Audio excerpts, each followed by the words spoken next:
sayang. Berikut saya tampilkan identitas saya.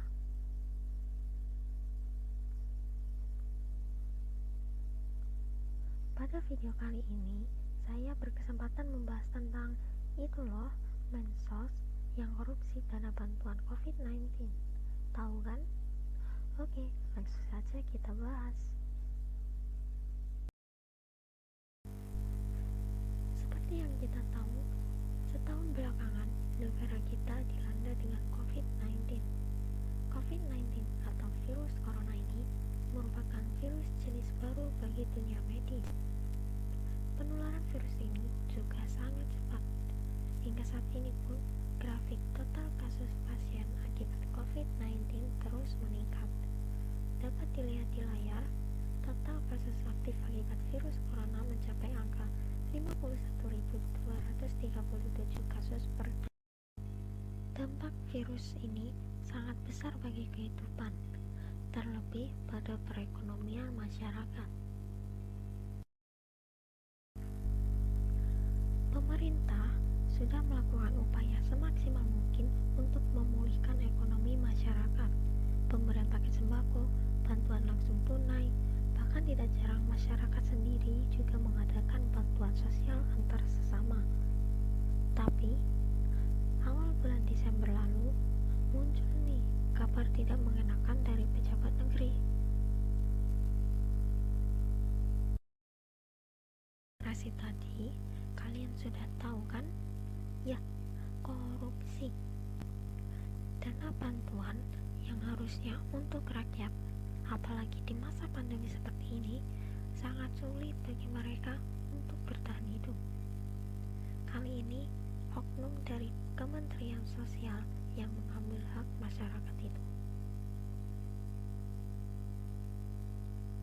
Nah, gambar-gambar berikut ini saya ambil dari beberapa web yang memuat tentang berita terkait.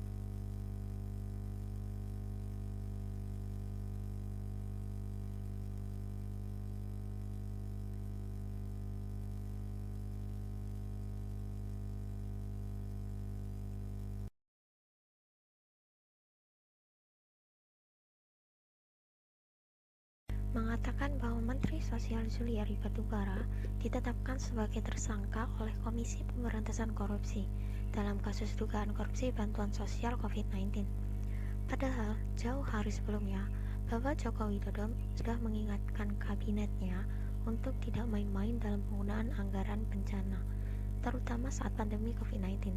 Hal tersebut disampaikan melalui unggahan Twitter beliau.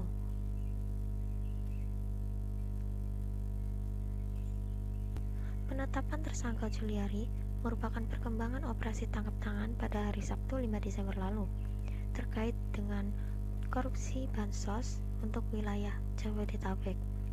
Mengenakan jaket, topi, dan masker berwarna hitam, Juliari tiba di KPK hari Minggu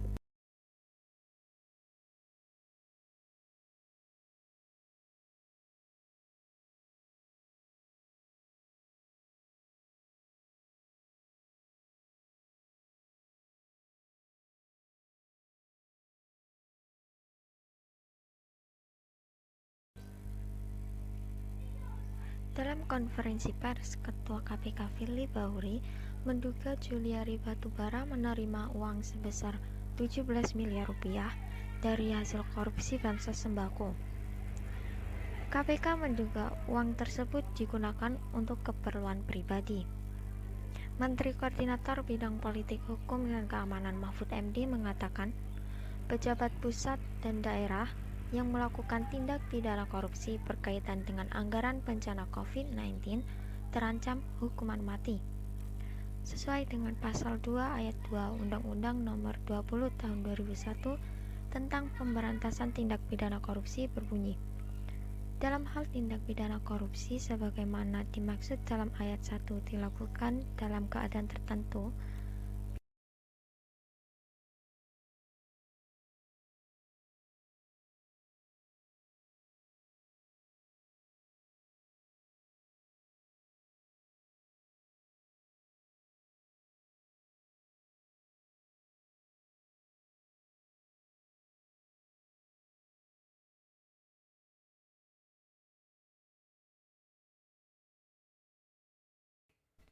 Nah, berita berikut ini dari web sebelah nih.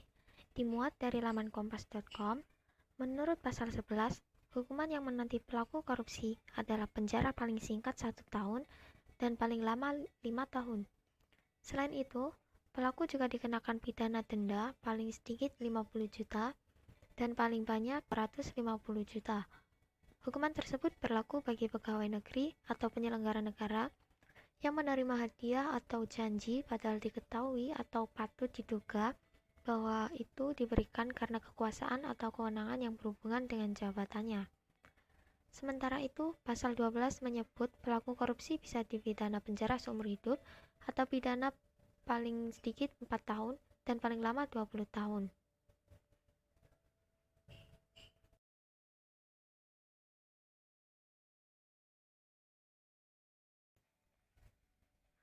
Pidana ini sesuai bunyi pasal 12 huruf A berlaku bagi pegawai negeri atau penyelenggara negara yang menerima hadiah atau janji. Padahal diketahui atau patut diduga hadiah atau janji itu diberikan untuk menggerakkan agar melakukan atau tidak melakukan sesuatu dalam jabatannya yang bertentangan dengan kewajibannya. Sedangkan pasal 12 huruf B menyebut pidana tersebut juga dikenakan pada pegawai negeri atau penyelenggara yang menerima hadiah sebagai akibat atau disebabkan karena telah melakukan atau tidak melakukan sesuatu dalam jabatannya yang bertentangan dengan kewajibannya. Dalam kasus ini, selain Juliari, KPK juga menyematkan status tersangka kepada MJS dan AW selaku pejabat pembuat komitmen di Kemensos, serta AIM dan HS selaku pihak swasta. Nah, dari berita ini, kita tahu bahwa negara kita sebenarnya sudah memiliki undang-undang yang mengatur tentang tindak pidana korupsi. Tapi, kenapa sih masih banyak koruptor-koruptor atau bahkan calon-calon koruptor? Nah, hal ini menjadi PR untuk KPK. Tapi, kalau menurut saya, ini terjadi karena hukuman yang diberikan tidaklah seimbang dengan apa yang dilakukannya, atau bisa dikatakan hukuman yang tidak adil.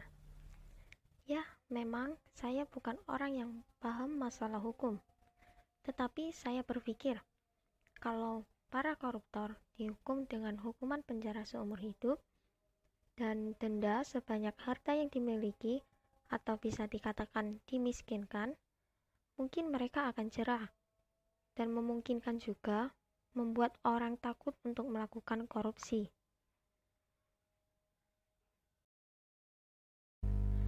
Masih sering dijumpai di lingkungan masyarakat, di mana hukum yang tumpul ke atas dan runcing ke bawah. Hal ini merupakan tindakan yang salah. Sebagai negara hukum, tentunya penegakan hukum yang tidak memihak telah diatur dalam Undang-Undang Dasar 1945, Pasal 27 ayat 1, di mana semua orang diperlakukan sama di depan hukum.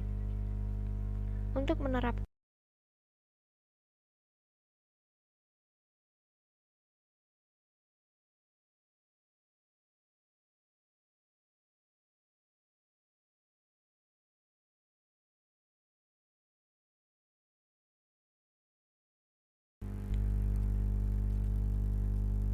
ada diskriminasi perlakuan hukum antara mereka yang memiliki uang dan yang tidak memiliki uang, antara mereka yang berkuasa dan mereka yang tidak punya kekuasaan.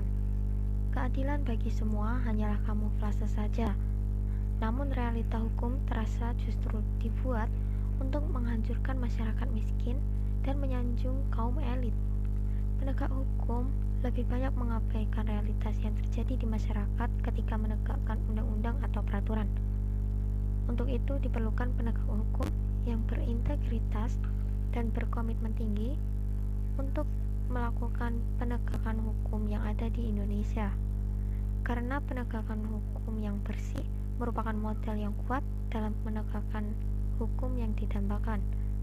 Ibaratnya kita menyapu ruangan yang kotor, tentu menggunakan sapu yang bersih, kan? Harapan pribadi saya Apapun hukuman yang akan diberikan nanti, mungkin itu yang paling sesuai dengan apa yang diperbuat.